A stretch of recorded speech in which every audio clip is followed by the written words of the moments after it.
Hello students, welcome to the channel study with Giri sisters. तो हम chapter 10 कर रहे थे, क्लास 7th का अप्रॉक्सीमेशन आसन मान, और उसका हमने क्वेश्चन नंबर 6 तक कंप्लीट कर लिया था। आज की इस वीडियो में क्वेश्चन नंबर 7 करेंगे, जो कि बहुत ही ईजी है। तो देखते हैं, चलो क्वेश्चन नंबर 7 क्या कहता है। तो इस तरीके से लिखा हुआ है, नीचे के भिन्न को लाख, हज़ार और शतक में आसन्न मान ज्ञात करें। तो हमें क्या करना है, एक्चुअली ये एस्टिमेट वैल्यू निकालना है। ठीक है, यहाँ पे कोई दशमलव नहीं है, कोई भी यहाँ पे डेसिमल पॉइंट नहीं है, तो कि हाँ डेसिमल के टू डेसिमल तक निकालना है, 3 डेसिमल 3 दशमलव स्थान तक निकालना नहीं, ऐसा कुछ नहीं करना है। हमें यहाँ एक्चुअली में एस्टिमेट वैल्यू निकालना है कि एक एस्टिमेट कितना होता है।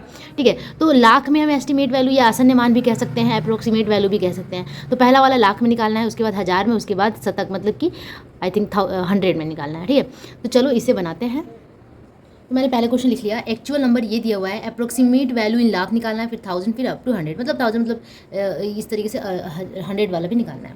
तो अप्रोक्सीमेट वैल्यू लाख में निकालना है, तो हम यहाँ से देखेंगे कि लाख में कितना आता है। ठीक है, ठीक है,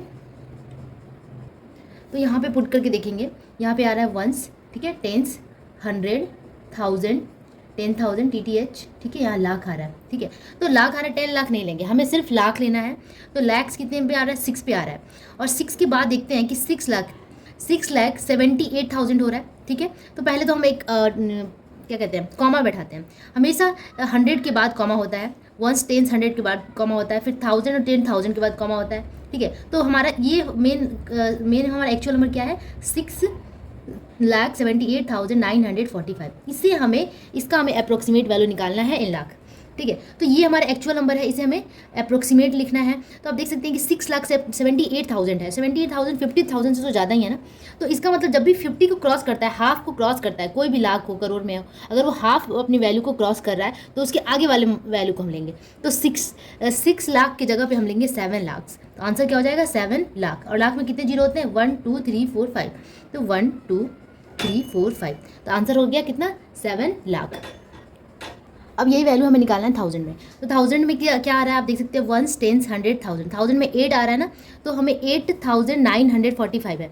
8,900 है, तो हम ऑब्वियसली आगे वाला लेंगे। जब भी 8,500 से ज़्यादा है, तो हम 8,000 ना लेके 9,000 हो जाएगा। अब ये 8 एक एक्स्ट्रा ऐड हो जाएगा, तो ये क्या बन जाएगा, 9,000। तो लिखेंगे 9,000, 1 2 3 zeros। ठीक है, अब अप टू 100 लिखना है हमें। तो अप टू 100 में क्या आ रहा है, 945, 945 आ रहा है। 945 आप देख सकते हो कि 45 है, 45 है। अगर 950 या उससे ज़्यादा होता तो हम इस 9 को चेंज कर देते, तो ये 10,000 हो जाता। लेकिन यहाँ पे 945 है, मतलब कि 50 से ये 45 कम है। ठीक है, आधे से कम है, तो हम क्या लेंगे, यहाँ पे 900 ही लेंगे, सिर्फ 900। ये दोनों जीरो हो जाएगा। ठीक है, तो इस तरीके से हमें एस्टिमेट या अप्रोक्सीमेट वैल्यू निकालना है बिना डेसिमल पॉइंट के। ठीक है, अब देखते हैं नेक्स्ट क्वेश्चन। ओके, तो नेक्स्ट नंबर है हमारा इस तरीके से 312447। ठीक है, अब इसको हम वही वंस टेंस 1000 बैठाते हैं। वंस टेंस 100 1000 10,000, ये बस समझाने के लिए है आप लोगों को लाख। तो हमें लाख तक ले जाना है, तो लाख में हमारा कितना आ रहा है, 1 आ रहा है। ठीक है, और यहाँ पे 3 के बाद एक कॉमा और 2 डिजिट के बाद एक कॉमा, तो हमारा 1,24,487 आ रहा है। 1,24,000, 1,50,000 अगर होता है या उससे ज़्यादा होता है, जैसे यहाँ ज़्यादा था, तो हम आगे वाला लेते हैं, 1 लाख की जगह पे 2 लाख लिखते हैं। लेकिन यहाँ पे हमें 1 लाख ही लिखना है, क्योंकि यहाँ पे 24,000 is very less than 50,000। Okay, तो हम क्या लिखेंगे, 1 lakh only. 1 lakh is the answer. Next 1000 में हमें लिखना है, तो 1000 में कितने डिजिट आएंगे, ये 4 डिजिट आएंगे। अब यहाँ पे देखेंगे 4,487 है, मतलब 4,487 है। तो 487 है ना, 500 तो नहीं है। 500 अगर होता या उससे ज़्यादा होता, तो इस 4 को हम चेंज करके 5 कर देते, इसमें एक ऐड कर देते। लेकिन इसमें कोई एडिशन नहीं होगा, सीधे क्या हो जाएगा आंसर, 4000। बहुत ईजी है। नेक्स्ट है 100 में लिखना है हमें। ठीक है, तो 100 में 487 है, 487 है, मतलब कि 450 के ऊपर है। ये जो मार्जिन है वो 480 की 50 के ऊपर है, मतलब आधा से ज़्यादा है। तो इसका हम इस 4 में एक ऐड कर देंगे, दैट इज़ हो जाएगा 500। ठीक है, तो होप आप लोगों को समझ में आ गया। चलो अब नेक्स्ट करते हैं। नेक्स्ट नंबर है हमारा, यहाँ पे देख सकते हैं कि वंस टेंस 100 1000 10,000। ठीक है, वंस टेंस 100 1000 10,000 लाख 10 लाख। तो लाख आ रहा है यहाँ पे। ठीक है, 10 लाख दिया है 1 3 करके। यहाँ कंफ्यूज नहीं होना, क्योंकि हमें सिर्फ लाख में निकालना है, तो हम इसको क्यों लें। ठीक है, तो लाख में निकालना है, हम इसको लेते हैं। लाख में आप देख सकते हो कि यहाँ पे एक पहले तो कॉमा बैठा देते हैं, जिससे दिक्कत ना हो।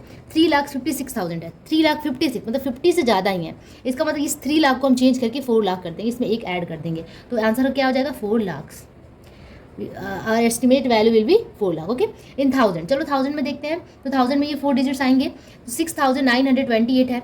6,900 मतलब 6,500 से ये ज़्यादा है, ठीक है। तो हम इस 6 को क्या कर देंगे, एक ऐड करके 7 कर देंगे, तो लिखेंगे यहाँ पे 7,000। उसी तरीके से अप टू 100 में देखते हैं, ये वाला आएगा 921 है, 921 है। तो इसको 900 अगर 50 या 50 अधिक होता तो इसको हम चेंज करते, लेकिन यहाँ पे 21 है, काफ़ी कम है, तो 900 इसका एस्टिमेट वैल्यू होगा, ठीक है। तो इस तरीके से हमें चेंज करना है। एक बार मैं इस तरीके से दिखा दूँ, 921 है, ठीक है। तो ये जो इसका एस्टिमेट वैल्यू होगा या तो 900 होगा या फिर 1000 होगा, ठीक है। तो अब ये किसके नज़दीक है, 921, ऑब्वियसली 900 के ज़्यादा नज़दीक है, तो ये वैल्यू हो जाएगा, ठीक है। तो जब भी एस्टिमेट वैल्यू निकालें बिना डेसिमल पॉइंट के, तो हमें ये दिखाना है कि जितने भी एक नंबर को छोड़ के जितना भी डिजिट्स है उसको हमें जीरो के फॉर्म में लिखना है, मतलब उसका 100 से ही हमें कंपेयर करना है, ठीक है। किसी का भी उसके जीरो वाले वैल्यू से ही हमें कंपेयर करना है, चाहे वो लाख में हो, 1000 में हो या 100 में हो। ये कॉन्सेप्ट बहुत ही समझना जरूरी है कि हमने हर जगह देखो जीरो जीरो, 1000 भी हमने जीरो में लिया है, 100 भी जीरो में लिया है और लाख्स भी जीरो में भी लिया है, क्योंकि हमें ऐसे ही लेना था। जब भी हमें इस तरीके का क्वेश्चन आए तो हमें ऐसे ही बनाना है। तो चलो 7 नंबर कंप्लीट हो गया। अब बढ़ते हैं हम नेक्स्ट क्वेश्चन नंबर 8 पे। ओके, तो क्वेश्चन नंबर 8 देखते हैं क्या है, प्रैक्टिकल एप्लीकेशन ऑफ अप्रोक्सीमेशन। आप देख सकते हैं ये रहा क्वेश्चन, आसन्न मान का व्यवहारिक प्रयोग हमें यहाँ से देखना है, ठीक है। तो पहला क्वेश्चन है 11:09:40 का आसन्न मान मिनट में कितना होगा, ठीक है। तो इसे हमें मिनट में निकालना है, मिनट में निकालना मतलब कि जो 40 सेकेंड्स है उसे हमें क्या करना है, इग्नोर करना है। तो यहाँ पे 11 आवर्स 9 मिनट एंड 40 सेकेंड्स दिया हुआ है, ठीक है। तो आप देख सकते हो कि अगर मैं घड़ी की सुइयों की बात करूं तो उसका आधा वैल्यू क्या होता है, अगर वो 30 पे आता है ना, अगर 9:30 हो रहा है, 9:30 हो रहा है, मतलब कि ये आपका 9 का काटा है और ये 9:30 हो रहा है, तो उसे हम कहते हैं हाफ हाफ वाला। लेकिन एक्चुअली यहाँ पे 9:30 से ज़्यादा है, 40 सेकेंड्स है, ठीक है, 40 सेकेंड्स है। तो हमें क्या करना है, इस 9 मिनट को ही चेंज कर देना है। मतलब जो आधा से, मैंने बार बार बताया है कि जब भी हाफ से ज़्यादा होता है ना, तो यहाँ पे हाफ एक्चुअली जो सेकंड के टर्म में है और ये सेकंड और मिनट के ये में है, तो जो 60 का पूरा होता है ना, 1 मिनट, 60 का 1 मिनट होता है। लेकिन यहाँ पे अगर 30 होता तो आधा माना जाता, आधा मिनट, लेकिन यहाँ पे 30 से ज़्यादा हमें लेना है। तो आंसर क्या हो जाएगा, 11 आवर्स 10 मिनट। यहाँ हम यहाँ पे एक बढ़ा देंगे और ये हो जाएगा 10 मिनट, क्योंकि ये 30 से ज़्यादा था इसलिए, ठीक है। 11 आवर्स 10 मिनट्स। नेक्स्ट देखते हैं, price of shoe is 99.99, then what is the approximate value. अगर जूते का मूल्य 99.99 रुपया है, ठीक है, तो इसका आसन्न मान कितना होगा। तो जब 99.99 है तो क्या इसे हम इस तरीके से बोलते हैं, इस तरीके से बोलना बड़ा अजीब लगता है कि हाँ भाई जूते मुझे 99 रुपया 99 पैसे में मिला, ठीक है, बड़ा अजीब लगता है। वैसे भी अप्रोक्सीमेट वैल्यू इसका हो जाएगा 100, क्योंकि ये 99.9 है, ठीक है। तो ये एकदम मतलब कि 100 के एकदम क्लोज में है, 90 के क्लोज में नहीं है। इसका दो वैल्यू निकाल सकते हैं, 99.99 है तो ये 100 ही होगा, बस इतना आप मान लो, ठीक है। मानना क्या है, इसका प्रूफ हमने कई बार ये बना लिया है, ठीक है। पॉइंट के बाद 9 है तो ऑब्वियसली ये एक बढ़ा देगा इसको, ठीक है। अगर ये पॉइंट के बाद 5 या उससे ज़्यादा होता है तो इधर वाले को बढ़ा देते हैं, तो इसीलिए ये हो गया 100। अब करते हैं नेक्स्ट क्वेश्चन। नेक्स्ट है, length of the line segment is 1.59 centimetre, then what is the approximate value of this line segment.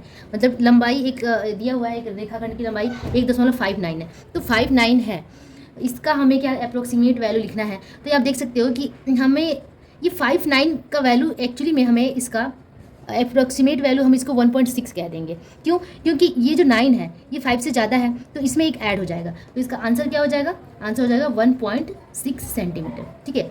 और उसके बाद सेंटीमीटर मीटर में ऐसा अगर हो तो उसके बाद जो होता है ना 6 पॉइंट समथिंग, उसके बाद का वैल्यू बहुत ही कम होता है, तो उसको ना ही लिखे तो ठीक है। तो डायरेक्ट हम क्या लिखेंगे, 1.6 सेंटीमीटर। इसको हमें प्लॉट करने में भी आसानी होगी, 1.6 सेंटीमीटर, ठीक है। जैसे ये होता है ना, अगर यहाँ से लेकर यहाँ तक आपका ये हो गया 1, यहाँ कंप्लीट हो जाता है और 1 कंप्लीट हो गया, और यहाँ से यहाँ आ जाता है 0.5, ठीक है।